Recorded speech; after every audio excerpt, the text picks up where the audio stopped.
Hey y'all, I'm back on my bullshit, and today I'm here with my bonnet.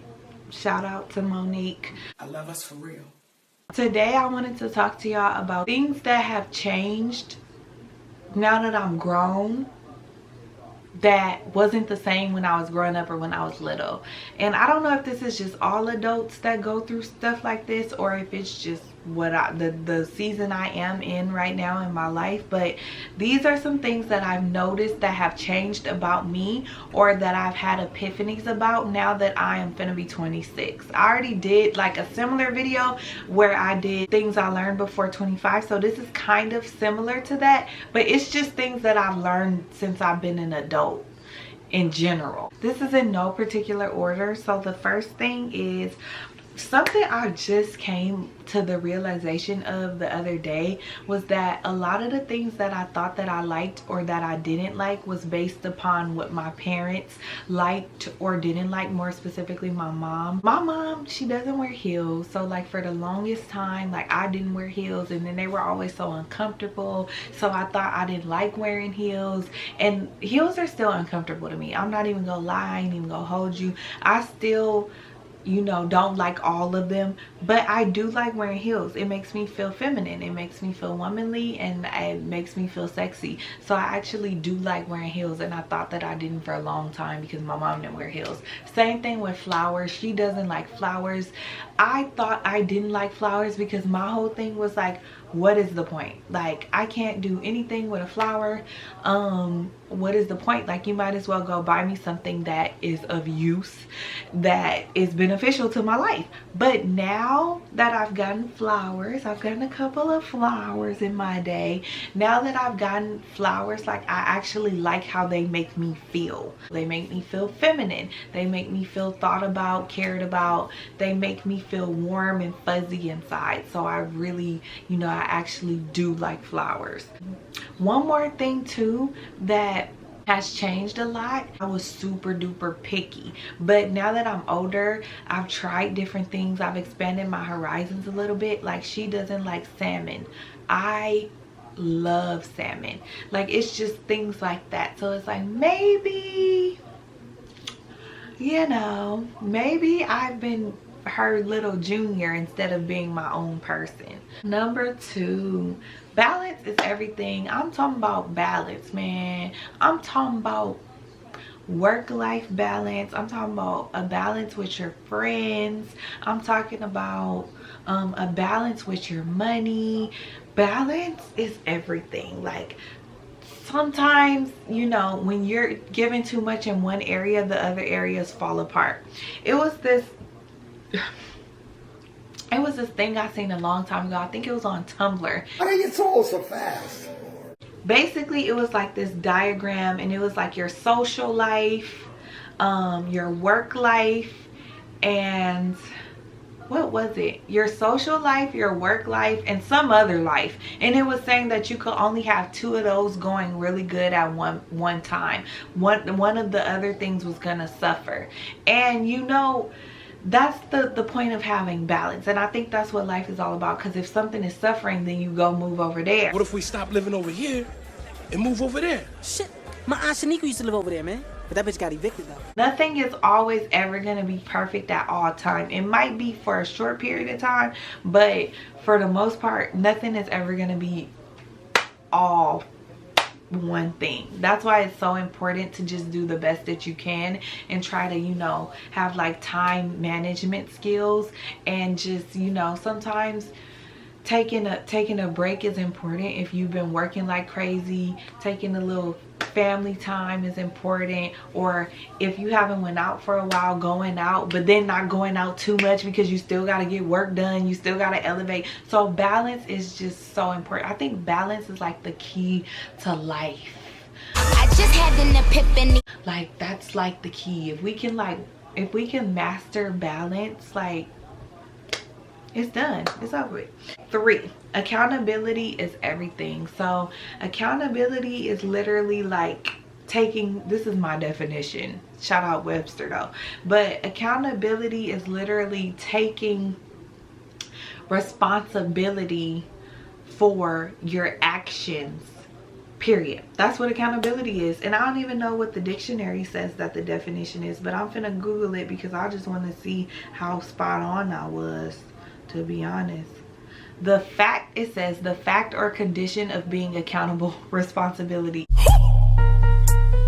You was right. Yes, taking responsibility for the things that you do. And accountability is so important because it's something that a lot of adults lack, I feel like. And that's so crazy to me. Like, accountability is important because literally it's everything. Like, accountability is how you break cycles. Accountability is how you maintain friendships. Accountability is how you correct your wrongs and rights. Like, it's how you do everything. Like, accountability is everything. If you're not being responsible for your actions, you're gonna blame everybody else for your actions, and guess what's gonna happen? Your relationships are gonna fall apart, your friendships are gonna fall apart, your life is gonna fall apart because you're blaming everybody else. Who wants to be around somebody that blames them for their problems? Not on my watch. Like, that doesn't make sense. And then if you don't know where the problem is coming from because you keep blaming it on other people, then guess what? You can't solve the problem. So your life is just gonna go spiral right downhill, and you're gonna be sitting there looking dumb, period. So accountability, man, that's the word. That's the word of the motherfucking decade. 4, the things that you are attracted to.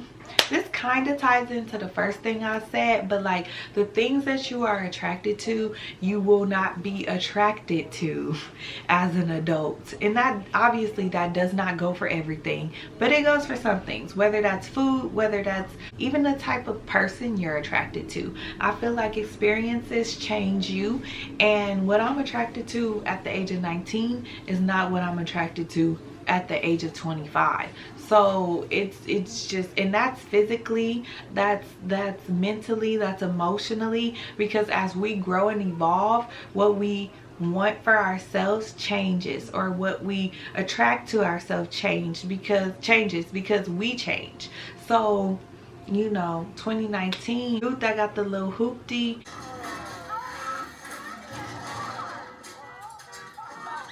and the little job at Lowe's, like, he popping, he going to school, he this, he that, and the third. Dude at 26, if you got that, you gonna be looking like, what the fuck?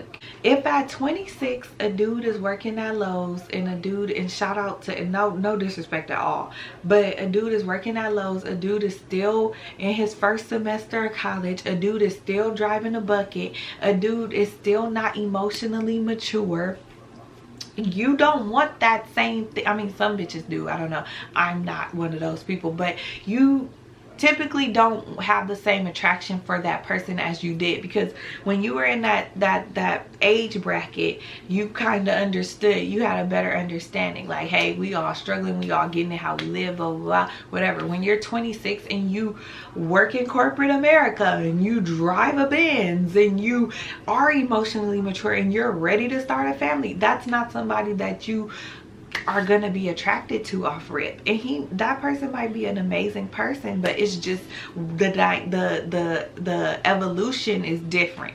The season they are in that life, in their lives, is not the season you are in yours right now, so it doesn't really match up. Or even, hell, even with like beards, like when I was 19, I don't care if you had a beard. Like, if you was fine, you was fine. I mean, that's still applicable to this day, but I do like a dude with a nice beard. I ain't even gonna lie, I don't even know where that came from, but see, that's what I'm saying. Number 5, now that I'm old, y'all, this is what I be thinking about.